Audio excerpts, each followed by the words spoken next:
Bonjour à tous, j'espère que vous allez bien.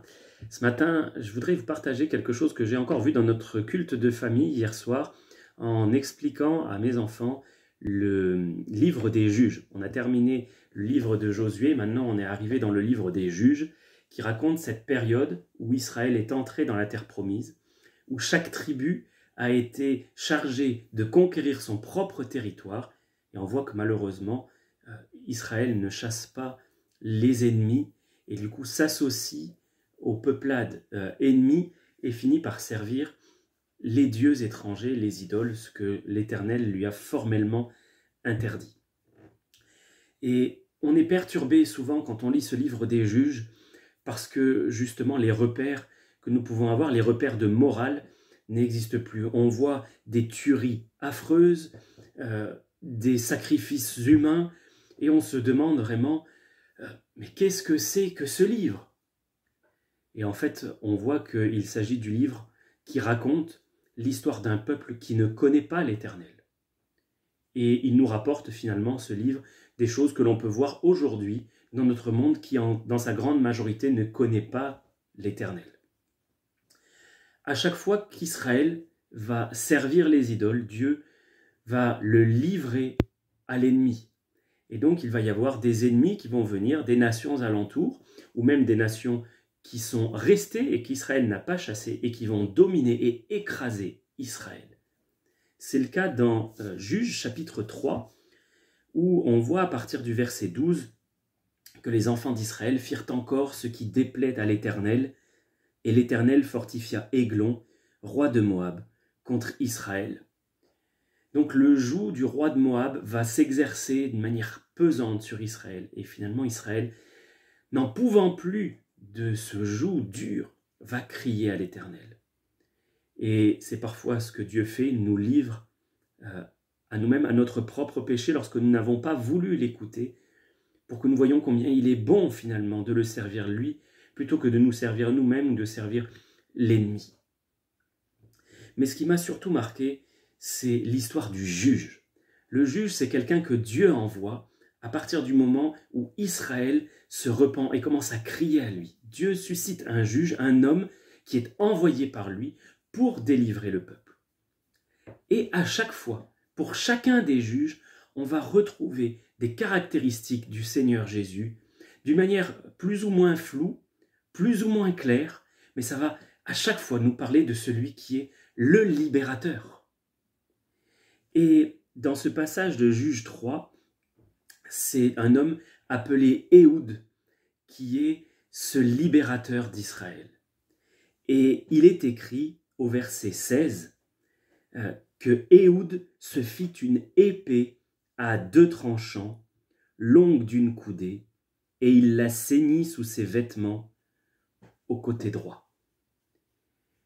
Il y a là quelque chose de très très fort et qui nous montre dans ce chapitre des juges vraiment le combat qui se livre dans nos propres vies entre le bien et le mal, entre l'obéissance à Dieu et l'obéissance à l'ennemi.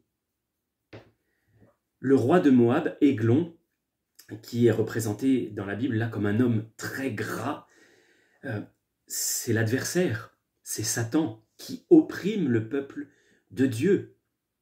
Parce que le peuple de Dieu, en l'occurrence, a bien voulu se laisser opprimer par lui. Et quelle est la solution que Dieu envoie? Un homme qui a une épée à 2 tranchants. Et ça nous fait évidemment penser au Seigneur Jésus-Christ. Si vous regardez dans Apocalypse, au chapitre 1, la première apparition du Seigneur Jésus que voit l'apôtre Jean, on le voit au verset 16, il avait dans sa main droite 7 étoiles, et de sa bouche sortait une épée aiguë à 2 tranchants, et son visage était comme le soleil lorsqu'il brille dans sa force. Donc Ehud représente le Seigneur Jésus avec cette épée à 2 tranchants. Et on sait aussi par le livre des Hébreux que la parole de Dieu est pénétrante, qu'elle est tranchante, comme une épée à 2 tranchants, et elle va pénétrer jusqu'au cœur, elle va séparer ce qui est âme et esprit, jointure et moelle, elle va discerner en nous ce qui est bien de ce qui est mal, ce qui est spirituel, de ce qui est charnel. Et j'ai été vraiment émerveillé de voir une fois de plus la cohérence de la parole de Dieu qui, d'un bout à l'autre, nous parle de Jésus. On dit souvent que de la première à la dernière page, on voit Jésus dans la Bible. Et c'est vrai, même dans ce livre des Juges, où les repères sont complètement changés, où on a du mal à comprendre, on voit Jésus-Christ, qui est à chaque fois la solution prévue par Dieu. Et de cette épée aiguë à deux tranchants, Éhoud va tuer Églon, le roi de Moab, et c'est ainsi que Dieu obtient aussi la victoire dans nos vies.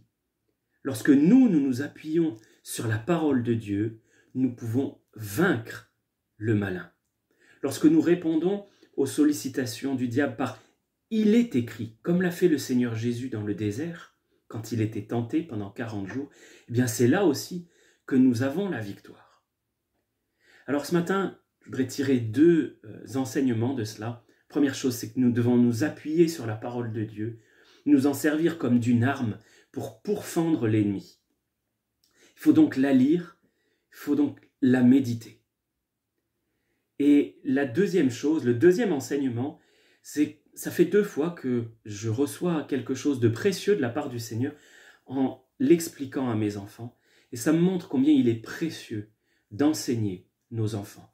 Je m'adresse à vous particulièrement, parents qui avez des enfants de tous âges, petits ou grands.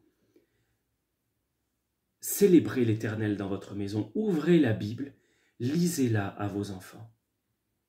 Si vous ne comprenez pas ce qui est écrit, demandez à Dieu de vous éclairer. Vos enfants comprendront tout à fait que vous ne comprenez pas tout. Moi-même, je ne comprends pas tout. Mais ouvrons la Bible, célébrons Dieu, faisons un culte dans nos familles, en particulier dans ces moments où les repères de notre propre vie sont un petit peu bousculés, où nous devons peut-être plus rester à la maison, où nous avons moins accès à l'Église. Que le Seigneur vous bénisse. Je vous souhaite à toutes et à tous une très bonne journée. À bientôt.